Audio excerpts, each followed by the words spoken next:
A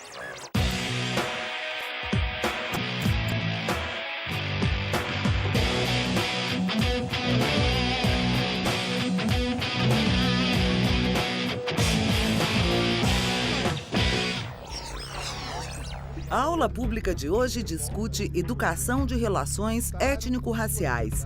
Neste programa, gravado na Universidade Metodista em São Bernardo do Campo, quem fala sobre o assunto é Oswaldo de Oliveira Santos.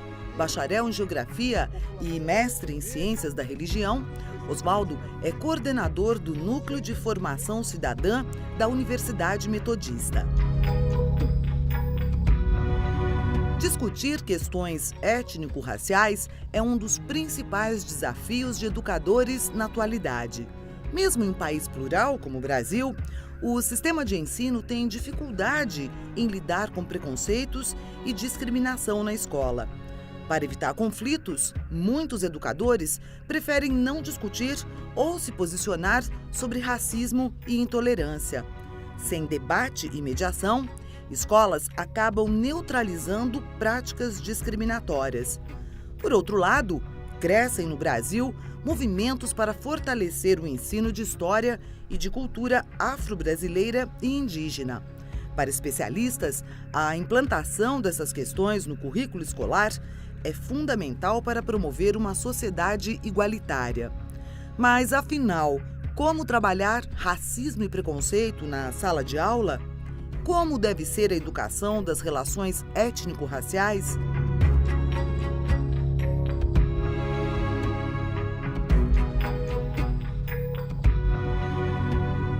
Para nós chegarmos no momento em que nós vivemos hoje, em que temos, por exemplo, a Lei 10.639 de 2003 e, posteriormente, a Lei 11.645, que vai instituir a obrigatoriedade do ensino da história e da cultura africana e indígena nas escolas e nos estabelecimentos escolares desde do início até a graduação.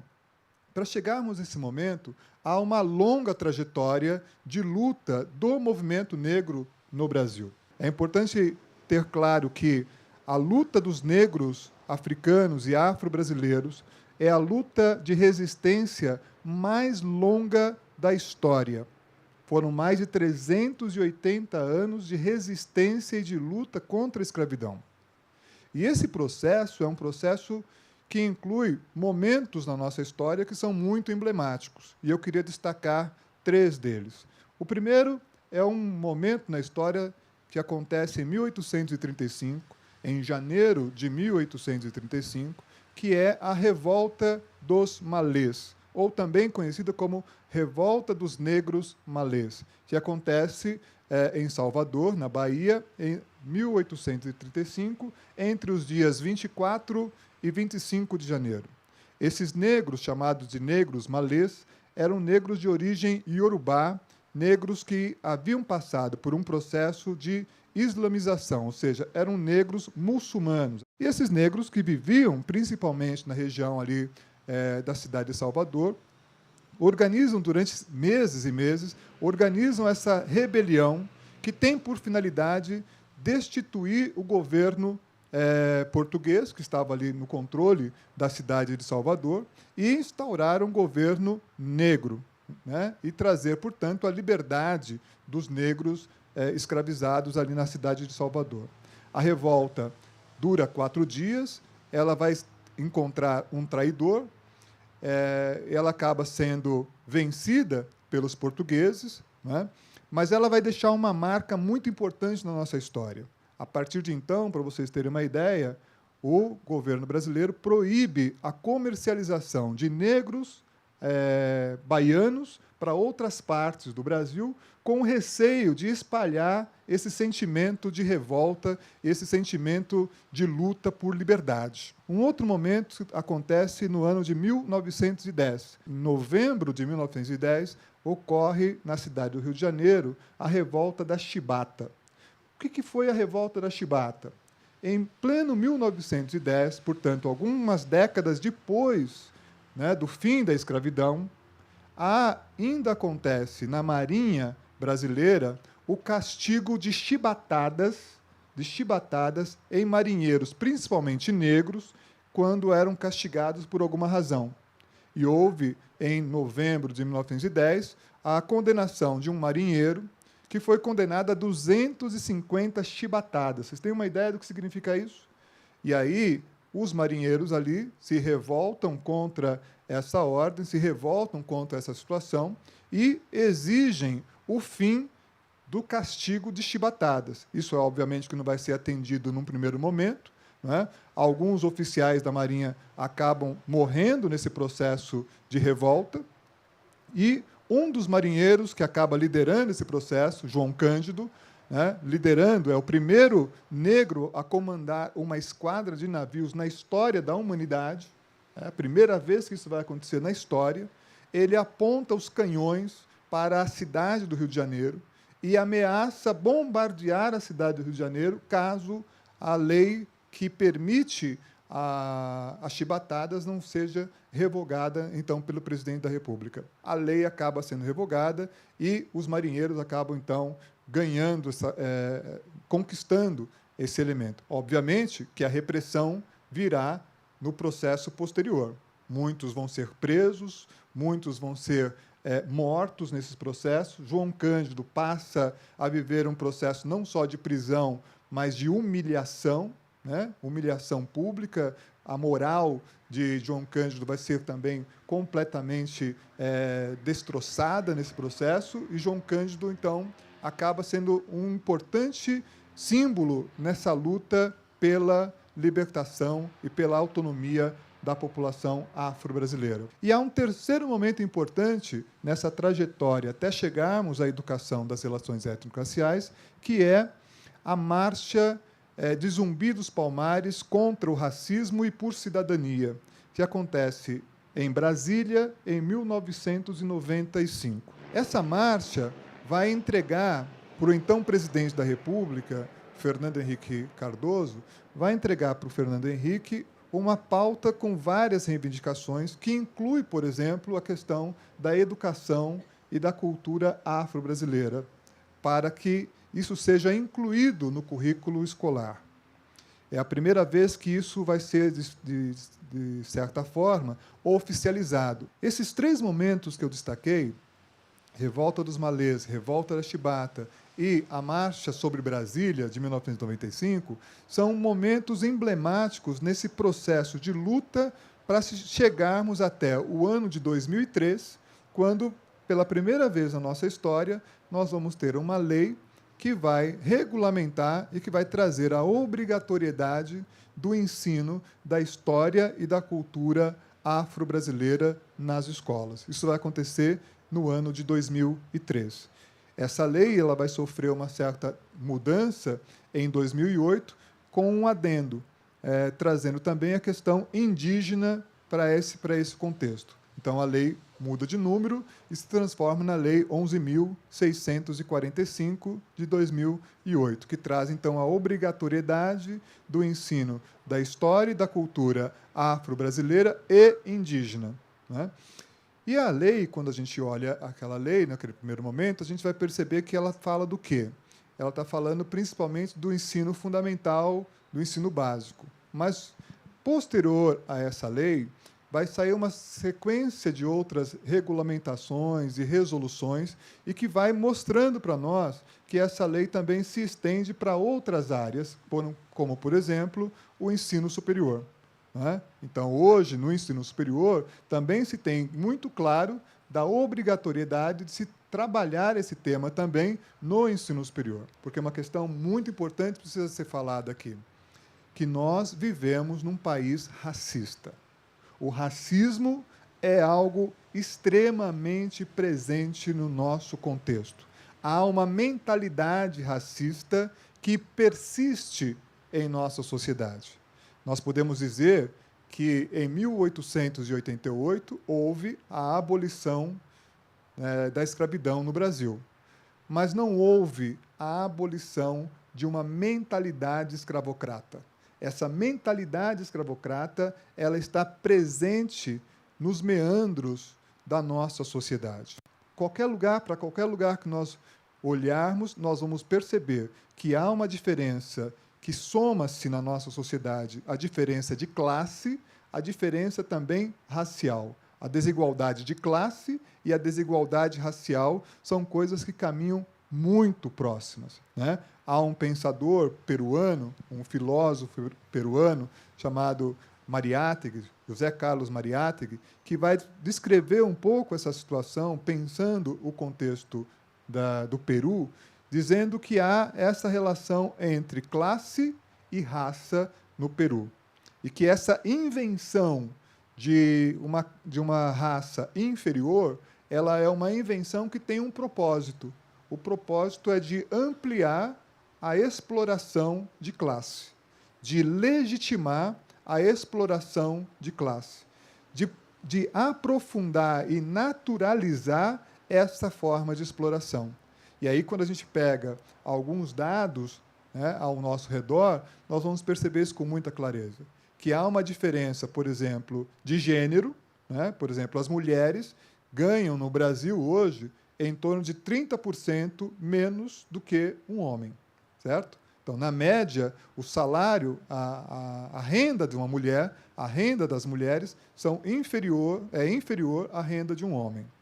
E quando eu pego a questão racial, eu vou perceber que isso também está presente, que a renda, né, de um negro é inferior à renda do branco. Portanto, o racismo, ele não é um desvio, um mero desvio de caráter. Ele é uma ideologia que tem por função a dominação, a exploração do homem sobre o homem. Essa é a função, esse é o objetivo do racismo. Então, quando nós pensamos hoje numa educação das relações étnico-raciais, o que nós estamos trazendo à luz? Nós estamos trazendo essa situação dessa sociedade onde a mentalidade racista perdura e desconstruindo esses processos. Até porque a população negra no Brasil, ela não se vê na sociedade, ela não se vê por aqui, porque há um processo brutal, há um processo perverso de embranquecimento, quando o negro adota para si a cultura e as expressões da sociedade e da cultura branca, não é? Então, tudo o que é do negro, ao longo da história, foi mostrado para ele como algo negativo, não é? Então, o cabelo do negro é o cabelo ruim, não é assim? O cabelo do negro é cabelo ruim, certo? A cor do negro não é a cor mais legal, porque tudo que é ruim é associado também à cor negra.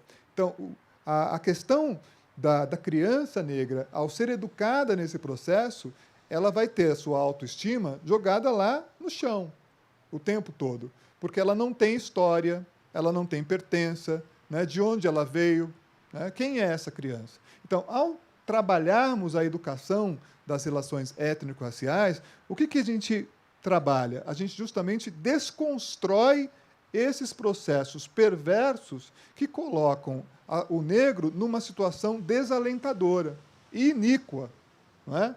E perigosa, que é justamente a de ele não pertencer à sociedade. Ou seja, a única forma do negro pertencer a essa sociedade é abandonando a sua cultura, abandonando a sua história, né? E adotando e embranquecendo, adotando, portanto, a cultura e as manifestações culturais brancas. Então, ao trabalharmos a educação das relações étnico-raciais, há a intenção de valorização dessas múltiplas culturas, dessa diversidade cultural que existe em nossa sociedade, valorizando, portanto, o negro como pessoa negra, como negro, valorizando, portanto, a sua história. História essa que foi silenciada, história essa que foi negada, que não é contada nos nossos espaços escolares. Não significa, como alguns dizem, que é reforçar o racismo, ou que é o racismo ao contrário. Não é nada disso, porque racismo é uma coisa perversa. Porque racismo significa construir uma hierarquia entre os seres humanos. Racismo significa dizer que há determinados grupos humanos que são mais importantes do que outros. Isso é o racismo. A educação das relações étnico-raciais tem por objetivo justamente isso, desconstruir esse fenômeno, desconstruir essa ideologia que é o racismo. Racismo esse que, como eu já disse anteriormente, tem uma função, né? A função é de aprofundar os processos de exploração de classe, o que é uma coisa extremamente perversa, extremamente doentia. Agora o professor Oswaldo Santos responde à pergunta do correspondente do Opera Mundi. O Parlamento Europeu decidiu que uma das prioridades do setor educacional era promover uma educação inclusiva, que abarcasse a crescente diversidade cultural. A minha pergunta é, qual a importância de repensar o currículo, dando ênfase às múltiplas culturas e como transformar mais rapidamente a atual situação? Obrigado. Nossa cultura é uma cultura que se assenta sobre um processo educacional eurocêntrico, ou seja, centrado na cultura branca, que valoriza exclusivamente a cultura branca. Não significa, portanto, desvalorizar a cultura branca, mas ter a possibilidade de valorizar as demais culturas que formam a sociedade brasileira, como, por exemplo, as diversas culturas africanas e as diversas culturas indígenas. O negro que é trazido para o Brasil é um negro que tem muito conhecimento da agricultura, conhecimento de metalurgia, conhecimento de irrigação, conhecimento de construção civil, conhecimento de criação de máquinas, né? Ou seja, esse negro ele já fazia, por exemplo, tirava o ferro, né? Transformava o ferro, minério de ferro, o ouro, fazia uma porção de outras coisas. Então, houve no processo de escravização do negro a apropriação do seu conhecimento e da sua força de trabalho. Há muitos especialistas que afirmam que os 200 primeiros anos de história do Brasil, a tecnologia empregada no Brasil foi uma tecnologia africana. Esta é uma questão muito séria ao trabalharmos a educação das relações étnico-raciais, a valorização dessas múltiplas culturas e da verdadeira intenção que existia no processo de escravização do negro. Um elemento importante que a gente pode perceber, para finalizar, é quando a gente vê, por exemplo, a questão da mitologia. Quando nós ensinamos mitologia grega, quando nós ensinamos mitologia nórdica, ninguém estranha. Todo mundo acha isso muito natural. Aliás, acho, inclusive, que conhecer a mitologia grega é um traço de erudição. Não é assim? Conheço todos os deuses da mitologia grega, né? Ou da mitologia nórdica. Eu sei quem é o Thor, né? Então eu sei quem é o Odin. Né? Mas quando nós tratamos, por exemplo, das mitologias africanas, né? Ou especificamente da mitologia iorubá, há um processo de demonização dessa cultura. Há um processo de desqualificação desta cultura. E é justamente isto que precisa ser desconstruído para que a população afro-brasileira possa ver a sua pertença e possa perceber a riqueza da sua herança e da sua cultura. É nisso que consiste, portanto, a educação das relações étnico-raciais.